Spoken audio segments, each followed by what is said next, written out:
La paz del Señor, querido hermano y querida hermana. Epístola de los Hechos de los Apóstoles, capítulo 9, versículos 1 al 20. En aquellos días Saulo seguía echando amenazas de muerte contra los discípulos del Señor. Fue a ver al sumo sacerdote y le pidió cartas para las sinagogas de Damasco, autorizándolo a traerse presos a la ciudad de Jerusalén a todos los que seguían el nuevo camino, hombres y mujeres. En el viaje cerca ya de Damasco, de repente, una luz celeste lo envolvió con su resplandor. Cayó a tierra y oyó una voz que le decía: Saulo, Saulo, ¿por qué me persigues? Preguntó él: ¿Quién eres, Señor? Respondió la voz: Soy Jesús a quien tú persigues. Levántate, entra en la ciudad y allí te dirán lo que tienes que hacer. Sus compañeros de viaje se quedaron mudos de estupor porque oían la voz, pero no veían a nadie. Saulo se levantó del suelo y aunque tenía los ojos abiertos no veía. Lo llevaron de la mano hasta Damasco. Allí estuvo 3 días ciego, sin comer ni beber. Había en Damasco un discípulo que se llamaba Ananías. El Señor lo llamó en una visión. Ananías, respondió él: Aquí estoy, Señor. El Señor le dijo: Ve a la calle mayor, a casa de Judas, y pregunta por un tal Saulo de Tarso. Está orando y ha visto un cierto Ananías que entra y le impone las manos para que recobre la vista. Ananías contestó: Señor, he oído a muchos hablar de ese individuo y del daño que ha hecho a tus santos en Jerusalén. Además trae autorización de los sumos sacerdotes para llevarse presos a todos los que invocan tu nombre. El Señor le dijo: Anda, ve que ese hombre es un instrumento elegido por mí para dar a conocer mi nombre a pueblos y reyes y a los israelitas. Yo le enseñaré lo que tiene que sufrir por mi nombre. Salió Ananías, entró en la casa, le impuso las manos y dijo: Hermano Saulo, el Señor Jesús, que se te apareció cuando venías por el camino, me ha enviado para que recobres la vista y te llenes de Espíritu Santo. Inmediatamente se le cayeron de los ojos una especie de escamas y recobró la vista. Se levantó y lo bautizaron, comió y le volvieron las fuerzas. Se quedó unos días con los discípulos de Damasco y luego se puso a predicar en las sinagogas, afirmando que Jesús es el Hijo de Dios. Salmo 116. Alabad al Señor todas las naciones, aclamadlo todos los pueblos. Firme su misericordia con nosotros, su fidelidad dura por siempre. Continuación del Santo Evangelio según San Juan, capítulo 6, versículos 52 al 59.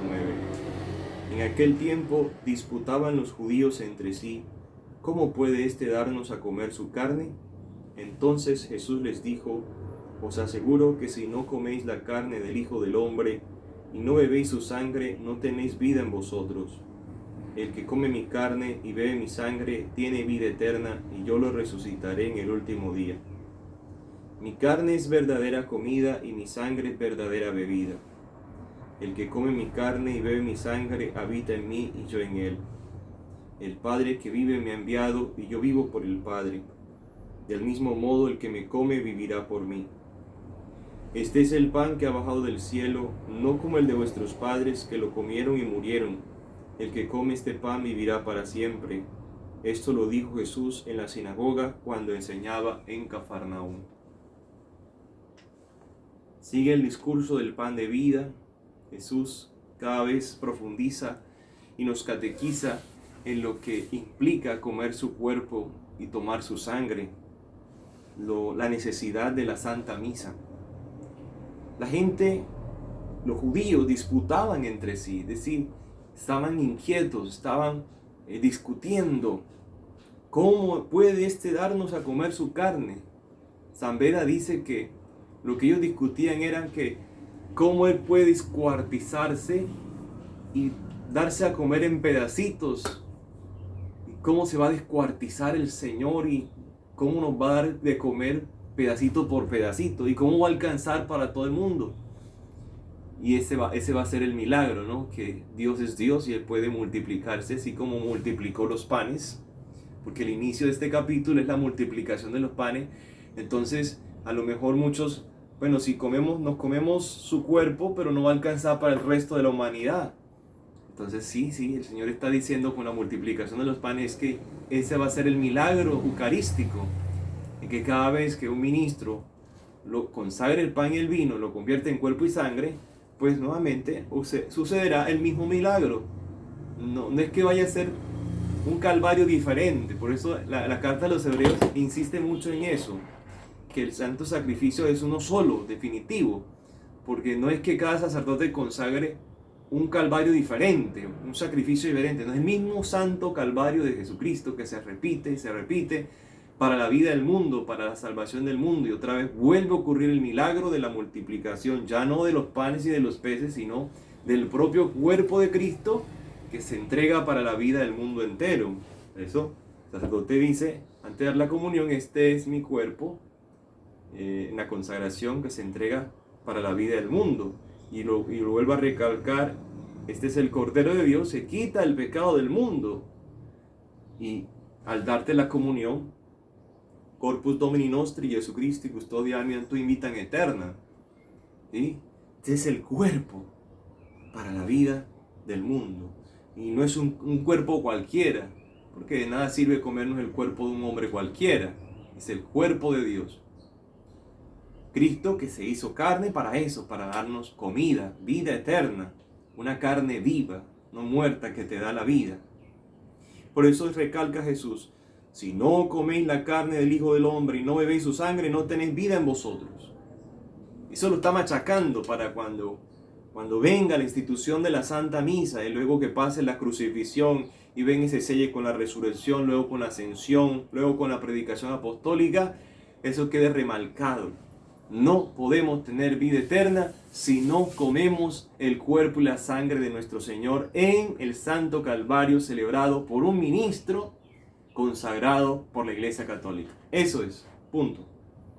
Y dice, y mi carne es verdadera comida, mi sangre es verdadera bebida. Verdadera, no es falsa. Es una carne muerta, es una carne viva.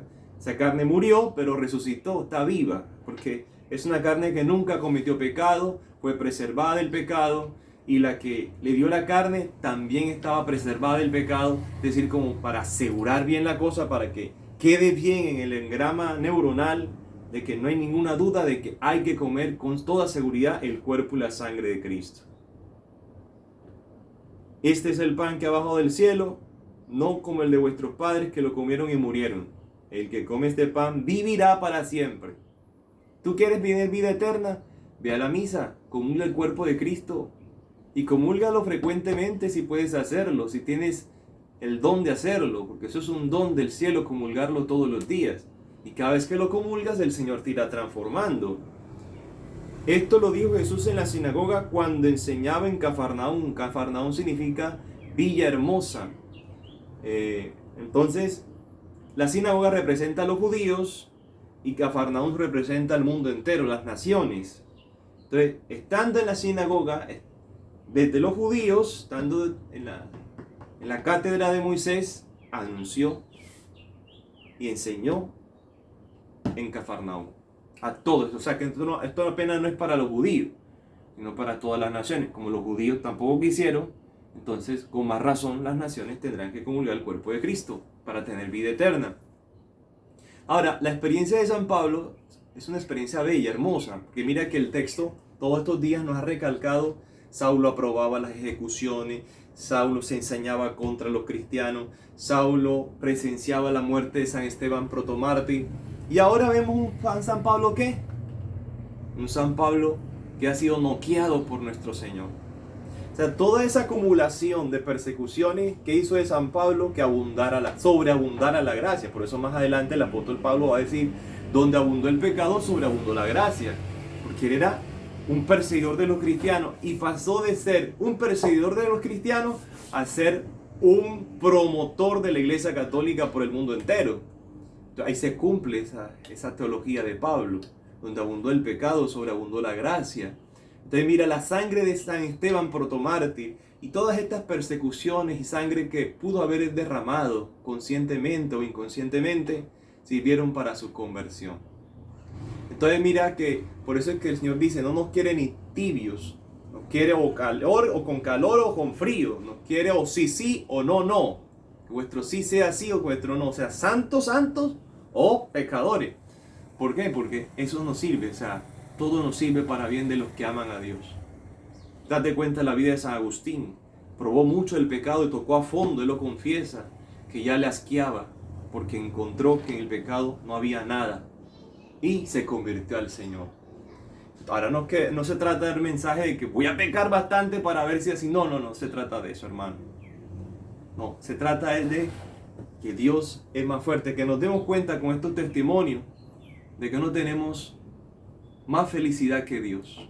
Ese es nuestro destino, ese es nuestro final, esa es nuestra vida eterna. Que Dios te bendiga, que la Reina de la Paz te conceda su bendición maternal en el nombre del Padre, del Hijo y del Espíritu Santo. Amén. Que tengas un feliz viernes penitencial.